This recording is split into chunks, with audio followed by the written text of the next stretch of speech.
Good evening. Welcome to another edition of Focus on Hopkins County. I'm your host, Tim Thomas. We're certainly glad you've joined us for this very special edition of our program. And ironically, we are filming this program on the 9/11 anniversary. We're back in that fateful year of 2001. Over 3,000 people lost their lives in a terrorist attack in New York City. I'm sure if you remember anything about that day, it was a very moving and trying time, which people now today are still suffering through that agonizing event. And we're just happy to have with us on this day two very fine gentlemen that's coming to share with us. First of all, Mr. Richard Stanley, who's the director for Kentucky Veteran Cemetery West out of Hopkinsville, Kentucky. Also, Mr. Johnny Allen, who is the Kentucky Field Officer for Region 17 Veterans Affairs. Mr. Stanley, glad to have you with us. Fantastic. I'm glad to be here today. Glad to have you. Mr. Allen, glad to have you as well. Thank you for inviting me. I appreciate it. A very special time in the life of our nation. And we want to pause and think about that and give you just a minute to talk where you were and your thoughts of being a retired serviceman yourself. What were your thoughts and where were you on that day? You know, I've got a total of 24 years in service, so I've seen a couple of events in my lifetime. And that day I was sitting in my office at Fort Campbell, and one of the guys in the unit said a tower in New York just got hit by a plane. So I walked out to the recreation room and I flipped on the TV, and I'm sitting there, watching the events going on, and I see the second plane hit the second tower. And we've got 350 guys in that unit, and I turned around and I said, "You guys need to start packing your bags." And that was the way our day started. Wow. So that's where I was on that day, still on active duty. And I served a few years after that and retired, and then became the director for the Veteran Cemetery in Hopkinsville. And there we honor every veteran that gave service to this country. It's moving when you think about that, and it is having to deal with service people during that time. Oh, absolutely. Every one of those guys, they were like, "First Sergeant, so what's going to happen?" I said, "Just have your stuff ready. Make sure your gear is packed, checked, and ready, because we could roll any day." It was 9 months later, but we still roll. Wow. Mr. Allen, your thoughts? Well, I agree with that. I was not on active duty at that time. I was in college, and I remember that morning leaving home, and had sort of just out of the side of my awareness had caught something about something happening at the World Trade Center, and it didn't catch me. So I took my kids to school, and then I walked into the lobby of the building where I had my first class, and everything was going on, and nobody was really sure what was happening. And for about 3 hours, we sat there and did absolutely nothing but just no talking, no anything, just taking in what was happening. And we all left, found the people that we loved, and spent some time with them, contacting people who were in other parts of the country and making sure that they were okay and things along those lines. And so it brought home that there are things going on in this world that people are out there going to protect us from, and so which now makes me honored more to be helping people who have protected us. And so, as a veteran myself too, I think that we need to make sure these people who were there to protect us at that time are honored, and so that's what we're here to do. Wow, absolutely. Richard, when we talk about the cemetery and people that maybe have not visited Kentucky West, very solemn place, beautiful place. It is a very beautiful, solemn place. It is. Talk a little bit about when it came into existence and a little more about it. The Veteran Cemetery opened March 1st, 2004. We did our first service on that day. Construction took a little over 2 years prior to that. But once the cemetery opened, we started doing burials for veterans and their dependents. And a lot of people don't know that we do dependent services as well, but we do. I mean, part of a veteran's benefits is taking care of his family. So, and I always like to try and pause for a second because people are like, well, what dependents?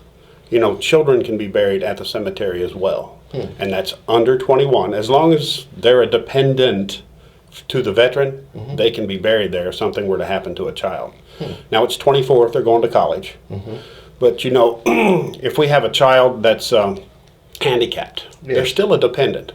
So they could be 60 years old as long as it's a handicapped child. There is no age restriction, really, on a handicapped child. So the cemetery opened in 2004.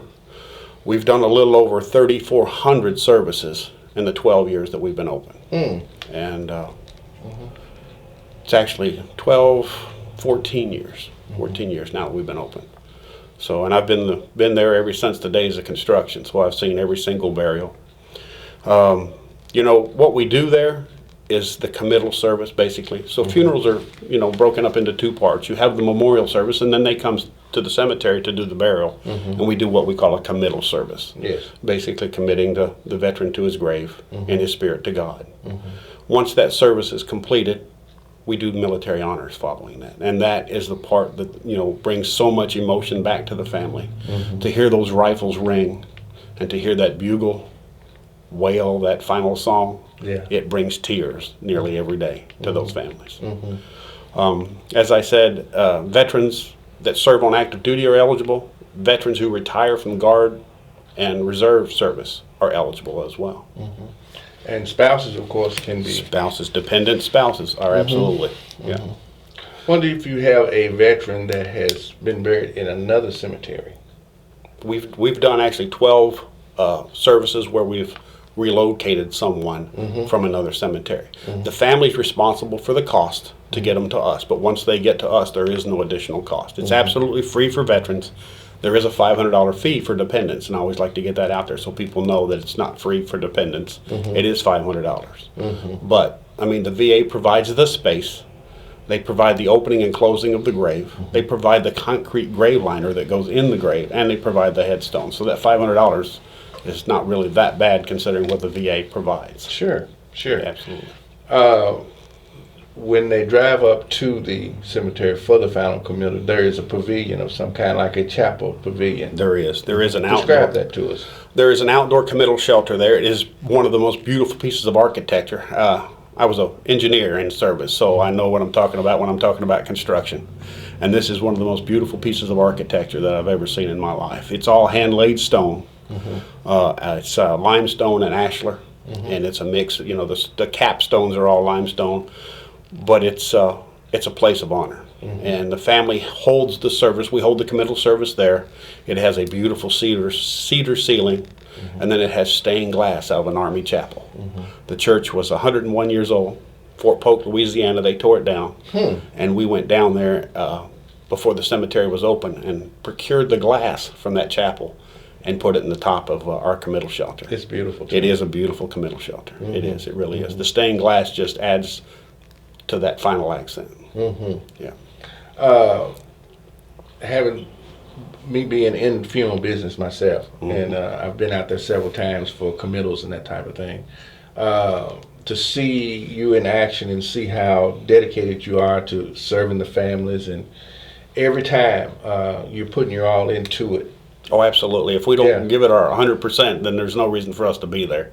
And, you know, I tell my guys, if I see you drive by a piece of paper and you don't stop and pick it up, you're going to be in trouble. And that's the same mentality that we have for the service. If you're not giving it 100%, we shouldn't be there.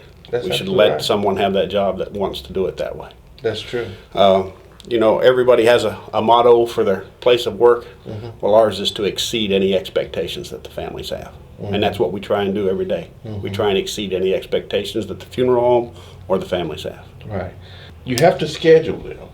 Right. You have to schedule the because service. I know you stay busy almost every day. Right.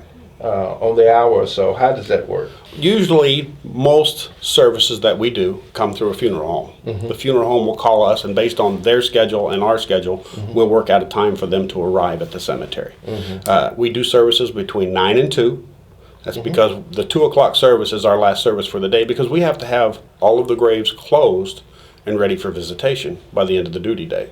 So we do our last burial at 2 o'clock in the afternoon. And then we dress, you know, and appropriate appropriately close all the graves and make sure that they're ready for family visitation. So we spend the last 2 hours of the day doing that. Okay. So the funeral home calls us. They schedule a time, and then we work with them to make sure that military honors have been scheduled. What type of container, whether it be a vault or our concrete box, is going to be placed in the grave. We just work out all the details with the funeral home. And then they show up. They come directly to the committal shelter. And, one of the issues with that committal shelter that I forgot to point out is it is surrounded by a beautiful columbarium wall that's for cremation services. And if we get some pictures for you guys, you'll absolutely be able to see that, where each individual niche is a cremation space for a veteran and his spouse. And when you talk about how it is set up and the honor guard that comes, do you all provide the honor guard? Is it the veterans of foreign wars? How does that work? By regulation, it's required that the parent service be at each and every burial. So if we have an Army service, if we have an Army service, an Army veteran must be there. By law, a minimum of 2 men must be there to fold and present the flag. One of those must be from the parent service. Usually, 99% of the time, you're going to have all members from the same branch of service there. So if it's an Air Force service, you're going to have 2 Air Force guys there to fold and present the flag. Most time, we can get rifles fired from the branch of service if it's a retiree. But the branches of services don't provide rifles for non-retirees. But we do have a local honor guard. It's called the Pennyroyal Honor Guard, and they do a fantastic job. The good thing about the Honor Guard is they're made up of the Marine Corps League, the Disabled American Veterans, the VFW, the American Legion. They've all come together as one Pennyroyal Honor Guard. So they pull members, veterans from all of these organizations to do honor guard for us, to do firing detail. So they do firing detail and taps for us whenever it's a non-retiree.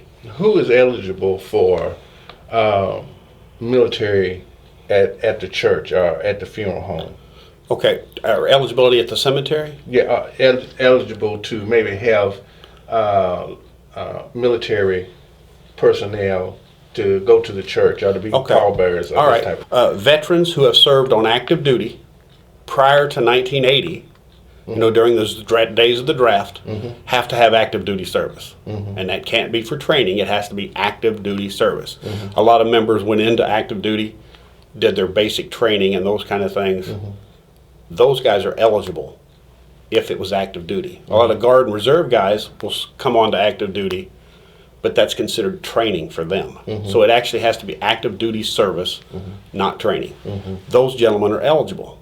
But once you hit that 1980 mark, September 1980, those individuals have to fulfill, because it's an all-volunteer service at that point. Sure. So they have to fulfill the contract for which they signed up to be eligible for burial, plus they have to have an honorable discharge. Moving a little further, we'll talk a little bit about veterans, benefits. Okay. Tell us a little bit about what you do and where you're located. Well, my main office is at the Hanson Veterans Center, put by the Kentucky Department of Veterans Affairs. It's a nursing home for veterans. Eddie Ballard Center. Eddie Ballard Center, yes. Yeah. That's my main area of work, but I also go to Morganfield once a month. I go to Henderson once a month. And I go to Owensboro at the VA clinic there every Wednesday. And so my main purpose is to help veterans achieve the benefits that they feel they deserve or that they have earned. And so they will come to me and ask me, many times they'll just say, hey, this is my service, this is what I've done, what kind of benefits are there for me? And so then we start the questioning process and see if there's a disability that is rateable as a compensation, or if there are other types of benefits. Here in Kentucky, we offer you have a discount on firing guns, fishing and hunting license. You have other discounts. There are discounts at certain businesses and things that the state of Kentucky sponsors. And so my job is to try to get them to whatever benefits they have earned. And so and many times it is a survivor who has come to me who has asked for benefits after their spouse, a husband or wife who has passed away and who was a veteran. And the VA offers several types of benefits for people who are in need at that point. We also do reimbursement for funeral costs and things like that. So, When you talk about veteran benefits and people that have come back from the war, who are you seeing the most of now? Is it more people that have been in Iraq? there's still a pretty for me, I'm new to this position. I've been at it for a short time. For me, in the time I've been doing it, I have seen a lot of Vietnam veterans. That's been a very high percentage of the people that I have. Actually, a lot of the newer veterans are already being taken care of. Sure. I think that there's a big push to make sure that people are getting to their benefits quicker than they were before. And so I'm seeing a lot of people from the first Gulf War. But right now, my largest population is Vietnam era veterans. A couple of years ago, I was shown some of the benefits that were given out about 3 or 4 years ago. And in just one region here in Kentucky, the service officer brought in several $1 million of benefits in that 1 year's time to that region. And so, and those were mostly new veterans. I know with World War II veterans, they're a dying breed now, so to speak. But there are still some that are out there. How can they benefit from? Well, as you age, the Veterans Affairs has several types of benefits that can help you as you need more care. We have some pensions that are put in place that are needs based. You know, if you're pretty wealthy, you're probably not going to get those. But if you are retired person and you're paying for nursing homes or nursing care out of your own pocket, there is money that the VA will give to you, and you know, as long as you have that honorable service like we've talked about before, they will help you with that. They can't cover everything. They're not going to be able to cover $6,000 a month, but they can get you a couple $1,000, you know, maximum. And you know, and it is a needs-based service. So the more need you have, the more you're going to be able to get. Right. And if there are some out there that are wanting to maybe get benefits of some kind, even in the old age, is that a possibility? It is. You know, I met a gentleman the other day who served in World War II and has never filed for benefits.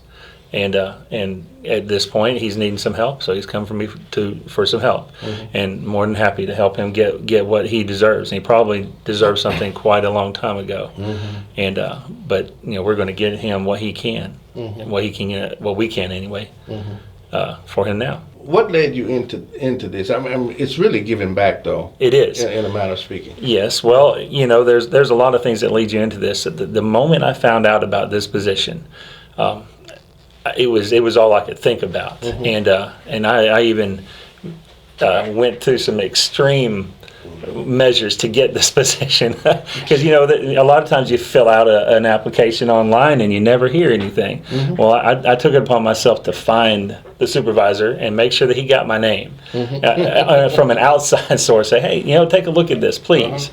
And you know, through interview process and things, I was asked to take this position on. But from the moment I found out this position here in Hanson was open, it was really all I could think about. Yeah. And my wife wasn't quite so happy because I was making more money in other fields. Sure. And but we're getting through it. So. Sure. Well, the Lord takes care of His own. It does, definitely. He provides for you. Yes. Yeah, especially when you're helping other people.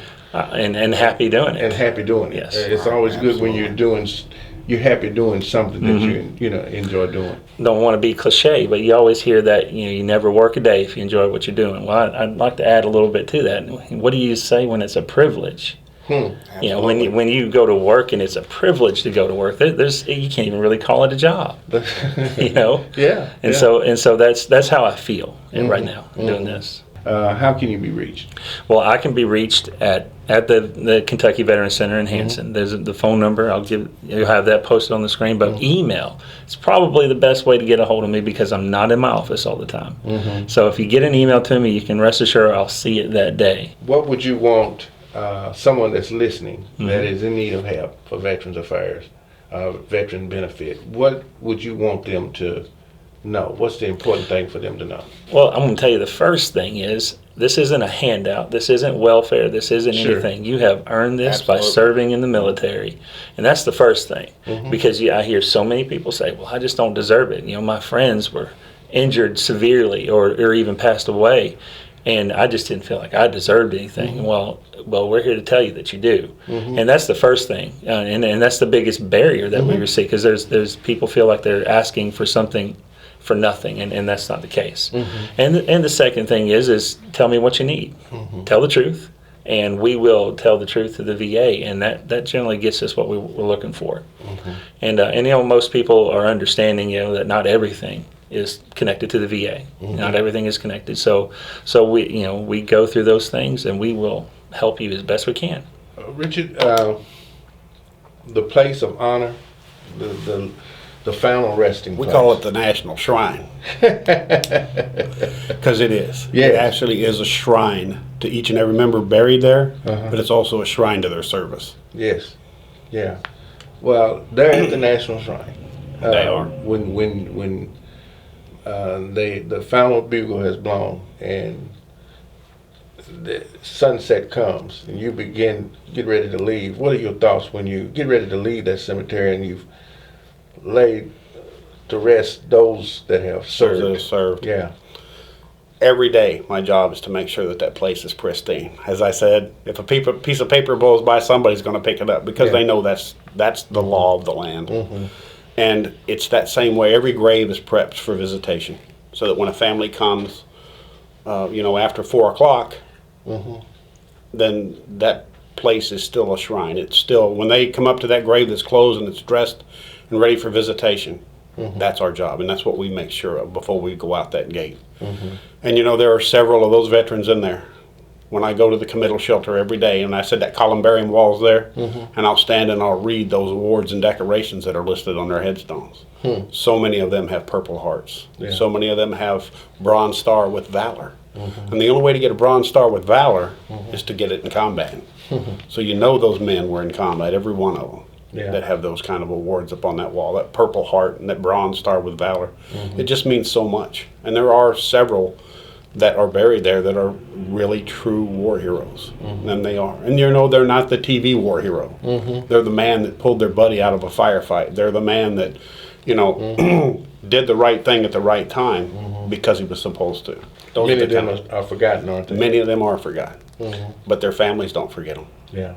And one thing too is they were always really young when they did it. Right. They were really young, and they did it because they were men. You know, they were out there doing their job, and they did a good job. Yeah. And we honor it. I mean, we honor that. Every year we do a Memorial Day service. We do a Veterans Day service. We put flags out for Veterans Day. Then we also do a Wreaths Across America service, where we put wreaths at Christmas time on the veterans' graves. It's beautiful. And the Gold Star Wives from Fort Campbell had that up for us. They raised the funds to do that. And they absolutely do a fantastic job at Christmas time putting those wreaths out on those graves. And we have a small memorial service that day. And we get about 300 participants. They come out and we have a small service recognizing the veterans in their service. And then those family members get to pick up a wreath and take it to that grave. And we always ask them, take the time to read that headstone. Make sure you know that veteran that you're giving that wreath to, because that's what you're doing. You're honoring that person. Yes. And that's what we do every year for the Wreaths Across America. Right. Tell us exactly, for our listeners that may not know, where are you located and how can someone get to you? All right. We're actually just a little bit south of Hopkinsville, Kentucky. We're at the 11-mile marker. So if you're on Highway 41A, which goes from Hopkinsville to Oak Grove, which is Fort Campbell, Yes. we're at the 11-mile marker on that highway. The state has been courteous enough to put signs all the way up and down the highway which direct you to the Veterans Cemetery. But if you're coming south out of Hopkinsville, you'll see the Ford dealership. We're about a quarter mile more down past the Ford dealership there. Right on the right-hand side. Right on the right-hand side there. Yeah, yeah. What is some poignant thoughts you might have on veterans and their service? I believe that our veterans deserve our care. They deserve what we promised them, and it's my sincere hope that we can give it to them. And a good friend of mine always reminds me, your answer is always no if you don't ask. So just please get a hold of us, somebody. And there's a lot of service organizations around. There are a lot of things out here for veterans. Don't suffer through life without taking that chance to say, hey, is there some help for me? And so, again, I want to honor our veteran service, and I want to try to do that through the best way that I can, working for the Kentucky Department of Veterans Affairs. We want to encourage our listening audience to, if you know of someone or you yourself are in need of benefits from the Veterans Administration, call the number that you see on the screen, email Mr. Allen, and you never know what can take place. And it's not by happenstance you may be watching this. So we encourage you to get a hold of him and get involved and see what can be done to help you and your family. Mr. Stanley, close us out with your thoughts on how people can, if they need your services, how they can get in touch with you and the need to use the cemetery. The funeral business is a pretty expensive matter for families. A lot of times that if some family doesn't have insurance, it really puts a burden on the family. It does. And what the VA provides is worth well over $4,000. I mean, by providing a burial space, headstone, the concrete grave liner, opening and closing of a grave, that's well over $4,000 in value. And I know that's not a benefit that anybody's in a rush to accept. Right. I'm not in a rush to accept that benefit myself, but one day I will be buried in the place that I've worked for the last 12 years. They can call us anytime during the day. They can reach us by email, and I'll make sure that you guys have that information. And they can contact us directly. If you contact your local funeral director, I guarantee you they have my cell phone number, because I don't want them to have a family in their office and not be able to get a hold of me. So every funeral director within 75 miles has my personal cell phone number. So if you need me that bad, contact your local funeral director and they can find me. We encourage you to do that. Absolutely. Right. It's of importance, and we certainly appreciate you both coming and sharing with us. Thank you for giving me the opportunity. Absolutely. Appreciate it. We appreciate you getting the word out to our veterans. Yes. Yeah, we're glad to do it. We've been talking to Mr. Richard Stanley, who is the director for the Kentucky Veterans Cemetery West, and Mr. Johnny Allen, who is Kentucky Field Officer for Region 17 Veterans Benefits. Again, I encourage you to take advantage of both of these gentlemen's things that they have to offer, and we encourage you to do so. You've been watching Focus on Hopkins County, and we encourage you to continue to keep watching our program. I'm your host, Tim Thomas. By all means, keep sharing the dream.